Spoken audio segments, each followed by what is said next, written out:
নমস্কাৰ ছাত্ৰ ছাত্ৰীসকল, তোমালোকক আজি মই এটা বিশেষ কাৰণত ভিডিঅ'টো বনাইছোঁ।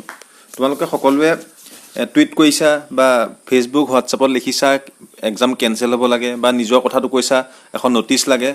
তোমালোকে চোৱা, ফেচবুক হোৱাটছআপত লিখিলে তোমালোকৰ কণ্টেক্ট থকা কেইজনহে দেখিব, কিন্তু তোমালোকে যদি মুখ্যমন্ত্ৰী ডাঙৰীয়া হওক বা শিক্ষামন্ত্ৰী ডাঙৰীয়া দৃষ্টি আকৰ্ষণ কৰিব বিচাৰিছা, তেন্তে তোমালোকে কি কৰিব লাগিব?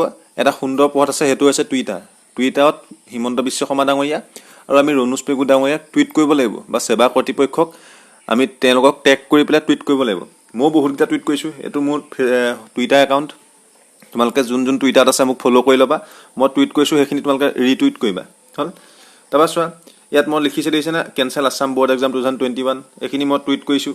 হ'ল, তাৰপৰা মই বিভিন্ন বিষয়ৰ ওপৰত মই টুইট কৰি থাকোঁ, গতিকে তোমালোকে এইখিনি মোৰ টুইটখিনি চাব পাৰা।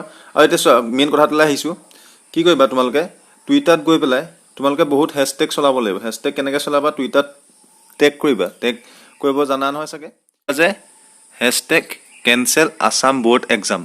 1 নম্বৰ তোমালোকৰ হেছটেগটো সেইটো ইউজ কৰিবা। 2 নম্বৰটো তোমালোকে লিখিবা যে ন'টিচ লাগে, ন'টিচৰ ওপৰত তোমালোকে লিখিবা। তাৰপৰা 3 নম্বৰটো তোমালোকে লিখিবা যে কেনচেল এক্সাম ছেভ ষ্টুডেণ্টছ, তেনেকৈ তোমালোকে হেছটেগ ইউজ কৰিব পাৰা। গতিকে তোমালোকে সেইকেইটা হেছটেগ ইউজ কৰা আৰু তোমালোকে হিমন্ত বিশ্ব শৰ্মা ডাঙৰীয়া আৰু ৰণোজ পেগু ডাঙৰীয়াক টুইট কৰা।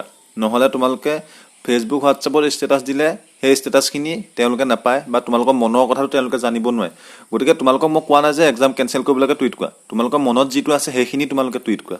সেইখিনি তোমালোকে শিক্ষামন্ত্ৰী ডাঙৰীয়া হওক বা আমাৰ মুখ্যমন্ত্ৰী ডাঙৰীয়াক তোমালোকে সেই কথাখিনি জনোৱা। হ'ল, আৰু যোন টুইটাৰত আছে মোক ফ'ল' কৰি ল'বা। মই যিখিনি টুইট কৰিছোঁ এক্সামক লৈ সেইখিনি তোমালোকে ৰিটুইট কৰা, কাৰণ সেইখিনি ৰিটুইট কৰিলেহে তেওঁলোকৰ ওচৰ পাবগৈ। হ'ল, গতিকে ভিডিঅ'টো চোৱাৰ বাবে ধন্যবাদ। আৰু তোমালোকে যদি পৰা টুইট কৰা।